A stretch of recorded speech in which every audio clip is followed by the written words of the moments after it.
I am here with my January-February wrap-up, so let's just call it summer. Anyway, let's just get into it.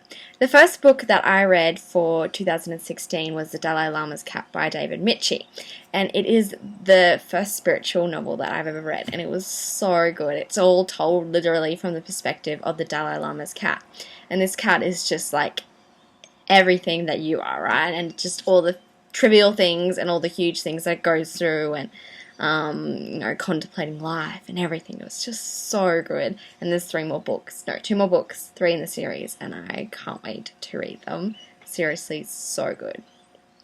So I gave that a 7.5 out of 10.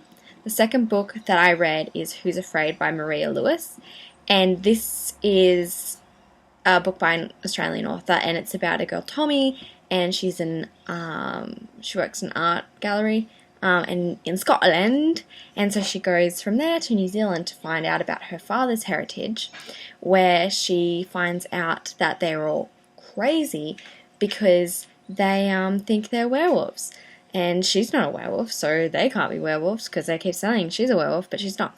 Anyway, way to end a story, way to cut a long story short.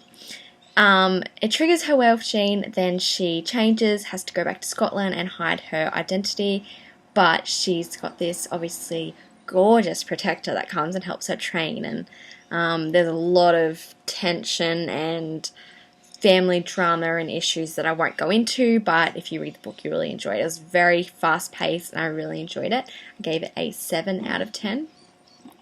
The next thing I read was Carry On by Rainbow Rowell.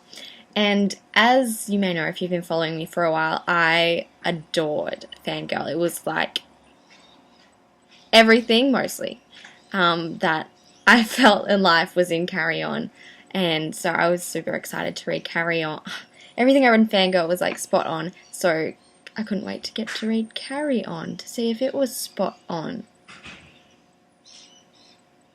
Anyway, it was perfect, and Baz and Simon, their story was everything I needed it to be, and I literally read it just on the airport floor and then in the aeroplane when I was coming back from Sydney after my cruise, and I was just like, like, you know when you like everything's happening and you're just like trying to contain it, and the person next to you is like,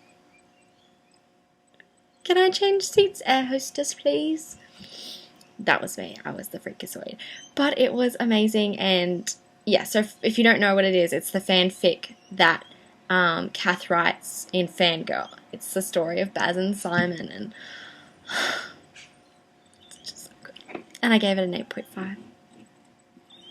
The next thing I read was It's Cool to Be Conscious by Harry O'Brien, and he is an Australian AFL player, and when I got sent this to review, I was kind of like, not feeling it, not really into football, especially AFL. I never followed it, but then I was like, maybe I should open my mind and just give it a go, and I'm so glad I did. It was really good to hear from a different kind of person, totally different lifestyle, his life, and I mean, it wasn't too in depth, but it's really hard to explain, but I mean, it was just one of those stories because it was kind of his biography a little bit.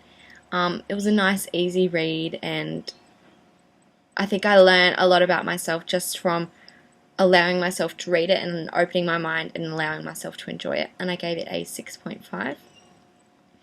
Then I read, but I actually listened to it, The Happiness Code by Dominique Bertolucci, and it was really, really great. I loved it. It's a self-growth book, and she talks about the 10 keys that, help us set a fundamentally righteous or flowing or beautiful life of contentment, right?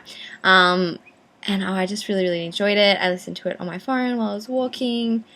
I don't really know what else to say about it, but I gave it an 8 out of 10, and it's actually read to you by the author, which makes it so much better because they literally know how to read it. Then I read Wildflower by Drew Barrymore, and I have always absolutely adored Drew Barrymore. She's been like my spirit animal my whole life. I always wanted to be Drew. Sorry. I always wanted to be Dylan when we were watching like Charlie's Angels. I was always Drew. And just, yeah, all of her movies. So I couldn't wait to read it. Anyway, it was quite nice. It was a little bit fluffy. Just nice to see. It's not really a memoir or biography. It's literally just a bunch of short different stories that... Oh, the dogs are going nuts. Bo! Bobo! A bunch of different stories from her life, and E.T. and Adam Sandler, and it was really nice, and I gave it an 8 out of 10. The next thing I read was A Corner of White by Jacqueline Moriarty, and I was part of the blog tour for the release of the last book in this series, and that was A Tangle of Gold. And so this is the first book in the series, and I've already read it like years ago when it first came out, and I reread it, and it's so good. It's about these two people, Elliot and Madeline, and they're from different worlds.